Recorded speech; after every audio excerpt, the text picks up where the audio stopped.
네, 여러분 안녕하세요. 채널 열어드림의 쉼코치입니다. 아이의 문제 행동 바로잡기, 오늘은 7번째 시간인데요. 지난 시간에 예고해드린 대로 오늘부터는 실제 사례를 바탕으로 이 문제를 과연 어떻게 다루어 나가야 할지에 대해서 한번 알아보도록 하겠습니다. 네, 굉장히 어렵게만 느껴집니다. 그 이유가 뭘까요? 우선은 문제 행동의 영역이 굉장히 넓고 다양하다는 거, 그리고 환경적 요인 역시 다양하죠. 가정 환경, 학교 환경, 또래 환경, 그리고 아이들마다의 심각도도 굉장히 천차만별입니다. 게다가 다수의 문제 행동을 하는 아동이 대부분이에요. 하나만 해줘도 충분한데 그렇지가 않죠. 이러다 보면 어디서부터 손을 대야 될지 막막하고 압도당하는 느낌까지 들어서 시작할 엄두가 안 나게 됩니다. 또 다른 측면에서는 이제 양육자가 문제 행동에 대한 이해가 좀 부족하다는 겁니다. 원인은 무엇이고 그럴 때 어떻게 대처를 해야 되는지 잘 모르고요. 그리고 양육자의 부정적인 신념이 해결을 방해할 수가 있어요. 또한 거부적이고 좀 통제가 강하고 권위적이거나 때로는 방임형인 그런 양육 태도도 문제가 될 수가 있습니다. 그럼 이걸 과연 내 능력으로 할 수가 있을까? 이런 문제를 다루는 분들은 뭐 상담자라든지 아동심리 전문가, 의사선생님 이런 분들이 아닐까요? 물론 이런 분들의 도움을 받으면 좋겠죠. 하지만 이 해결을 위한 노력은 가정에서 먼저 시작이 돼야 되고 그걸 위해서 우리가 지난 시간까지 아동의 문제 행동은 어떻게 나타나는지, 그리고 문제 행동을 정리하는 방법, 소통의 물꼬를 트는 방법, 그리고 아이의 비언어 행동이나 생각, 그리고 감정을 수용해주는 그런 방법들에 대해서 알아봤습니다. 네, 시작은 지금부터입니다. 작은 변화가 좋은 일을 이끌어내고 또 그것이 계속 반복되고 점점 나아가면서 큰 변화를 가져올 수 있을 거라고 확신을 합니다. 네, 이후의 사례를 통해서도 알 수 있겠지만 이 변화를 위해서는 아이를 훈육한다는 개념에서 아이와 함께 해결을 위해 합의하고 아이를 부모 입장에서 도와준다라는 인식을 가지고 시작을 해야 될 것 같아요. 네, 지금부터 문제 행동 교정 사례를 우리 열어드림의 페르소나죠. 개똥인의 가정의 환경으로 각색한 내용을 가지고 천천히 알아보도록 하겠습니다. 네, 우선 가족 구성원 소개입니다. 주인공이죠. 개똥이 10살. 스마트폰 천재예요. 요즘 애들 다 그렇죠. 제가 일전에 말씀드린 것처럼 아이들은 잘하는 게 있으면 더 잘하려고 하죠. 요즘 애들 스마트폰 잘 다루잖아요. 손에서 놓질 않고 있습니다. 초지일관 굳은 심지를 유지하는 사나이다운 그런 기백을 지니고 있고, 복잡한 세상 편하게 살자는 태도를 지닌, 그리고 수틀리면 목소리가 커지는, 또 하나는 이 집에 또 사나이가 하나 있죠. 말똥이.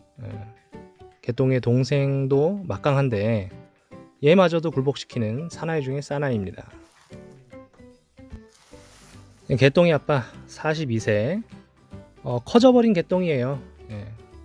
똑같습니다. 아시죠? 아들 뭐 아빠 닮죠. 시도둑질을 못한다고. 네, 폭발물에 가깝습니다. 욱하는 성질 있죠. 그리고 강한 신념, 나는 옳다, 넌 이렇게 하면 안 된다. 그렇게 자신에 대한 자부심이 넘치면서도 그래도 자식은 나같지 않기를 바라는 그런 양가 감정을 가지고 있습니다. 네, 개똥이 엄마 39세.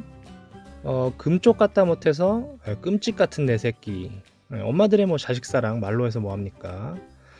그런데 한편으로는 통제구역이에요. 하지 마라, 안 된다, 정말 많고, 제발 너는 아빠 같지 않았으면 좋겠다.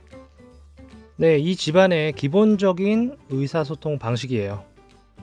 개똥아, 이제 스마트폰 꺼, 숙제할 시간 됐어. 처음에는 뭐 그런 대로 부드러워요. 개똥이 말 없죠?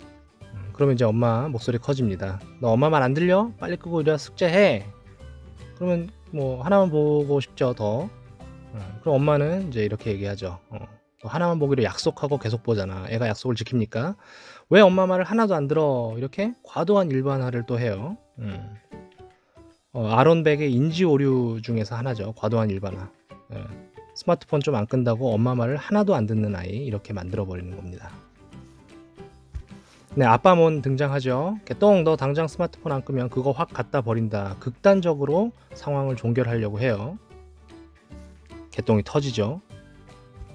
더 이상 이렇게 살아서는 안 되겠다. 예, 엄마 아빠가 기특하게도 마음을 먹었습니다. 예, 이게 변화의 시작이에요.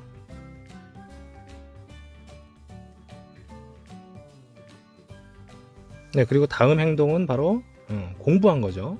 예, 뭘 알아야 할 거 아닙니까?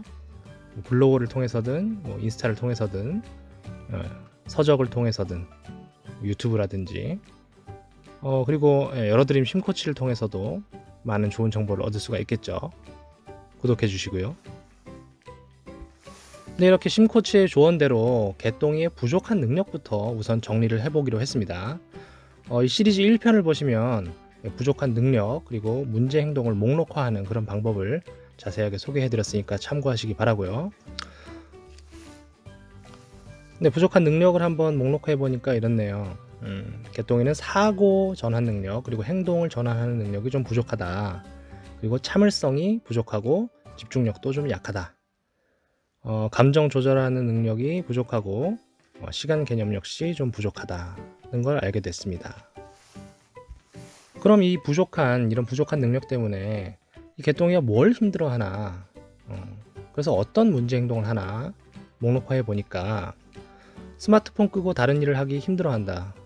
이거는 이제 부족한 능력 중에서는 행동 전환 능력이 좀 부족한 거죠. 식사 시간에 가만히 앉아서 밥 먹기 힘들어하죠. 산만하고. 그리고 어떤 일을 하기로 했다가 사정이 생겨서 못하게 되면 화를 참기 어려워해요. 키즈 카페에 가기로 했다가 못 간다. 장난감을 사기로 했는데 못 사주게 됐다. 화를 참기 어려워합니다. 이런 건 이제 새로운 상황이라든지 변화에 대처하는 능력이 좀 부족한 거죠. 어렵고 잘 안 될 때는 울고 소리를 지른다. 감정 조절 능력 부족하고, 동생이 자기 물건을 만지면 화를 참기 힘들어하고 때린다. 행동으로 나오는 경우도 있죠. 그리고 등원 시간에 옷을 입기 힘들어하는 것이 시간관념이 좀 부족한 그런 결과라고 볼 수가 있겠습니다.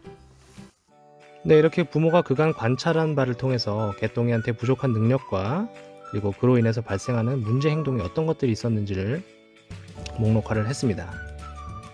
자, 그럼 과연 개똥이의 엄마 아빠는 어떤 방식으로 개똥이와 소통을 시작했는지 그건 다음 시간에 알아보도록 하겠습니다.